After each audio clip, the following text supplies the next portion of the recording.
Oke, kita lanjut ke poin yang keempat, yaitu kenapa berbisnis itu harus bermitra. Jadi begini, dalam materi awal ini kita akan sampaikan sebuah contoh kasus tentang perlunya sebuah legalitas dalam berbisnis. Ketika teman-teman memulai bisnis, kadang kan itu masih dibingungkan antara kita jalan dulu bisnisnya atau mau buat legalitasnya dulu. Seperti itu. Nah, kalau mau jalan bisnisnya dulu, ketika nanti bertemu dengan atau dapat customer yang mereka membutuhkan legalitas kita tentu tidak akan bisa mendapatkan project dari customer tersebut karena terbentur dengan masalah legalitas tersebut.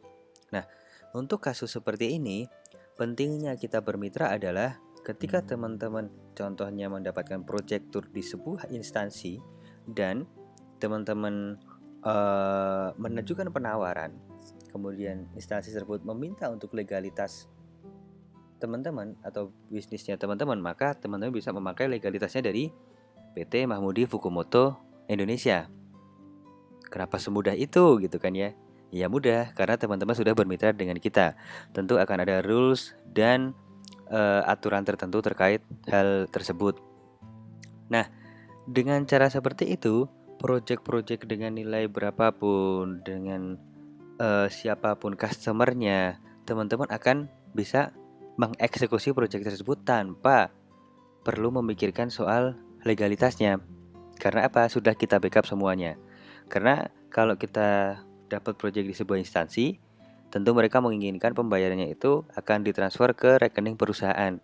Kalau teman-teman belum punya rekening perusahaan dan belum punya perusahaannya, tentu membutuhkan backup dari kita yang sudah punya rekening perusahaan tersebut.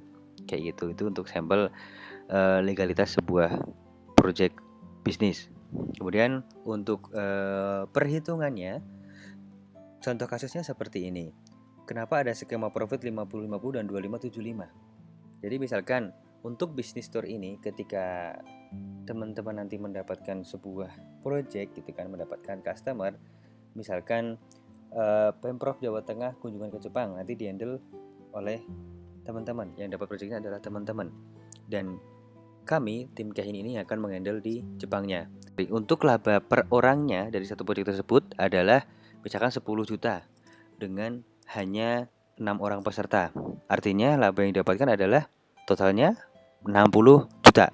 Dengan skema sharing profit 50-50, tentunya dari tim Kehintur ataupun MFI nanti akan mendapatkan 50% sejumlah 30 juta, teman-teman juga akan mendapatkan 30 juta, sama juga. Terus kemudian kenapa bisa jadi 25 atau 75%? Nah, jadi kayak gini, ketika project bisnis tersebut menghasilkan keuntungan, contohnya kita ada private tour gitu ya ke Jepang, per orangnya itu 12 juta rupiah, kemudian laba bersihnya per orangnya sekitar 2 juta rupiah dengan 10 peserta. Artinya laba bersihnya adalah 20 juta. Kemudian itu akan dibagi 50-50. Cuman kalau teman-teman nanti bisa jual di atas 12 juta, misalkan bisa jual 13 juta rupiah, untungnya adalah 3 juta rupiah per packnya atau totalnya 30 juta. Nah, yang dibagi ke kita itu bukan 50-50 lagi. Yang dibagi ke kita adalah yang laba 2 juta tadi. 1 juta, 1 juta. Nah, kelebihan yang 1 juta ini karena itu adalah teman-teman yang bisa menjual dengan harga 13 juta, maka itu menjadi hak atau milik teman-teman. Artinya, kita hanya dapat 1 juta per packnya, teman-teman bisa dapat 2 juta per packnya. Kalau misalkan bisa jual 15 juta, ya oke. Nanti yang 4 juta masuk ke teman-teman semua dikali jumlah pesertanya. Misalkan 10 peserta ya 40 juta. Kayak gitu. Jadi jika teman-teman yang dapat tamu, harusnya teman-teman yang lebih untung, yang mendapatkan berhak untuk mendapatkan profit lebihnya. Kita akan tetap support teman-teman sepenuhnya. Nah, kira-kira dengan beberapa penjelasan tadi, kerjasama dengan Kehintur tuh untung apa untung banget? Pasti untung banget kan ya. Nah, tapi kembali lagi, semua itu ada di tangan teman-teman semua.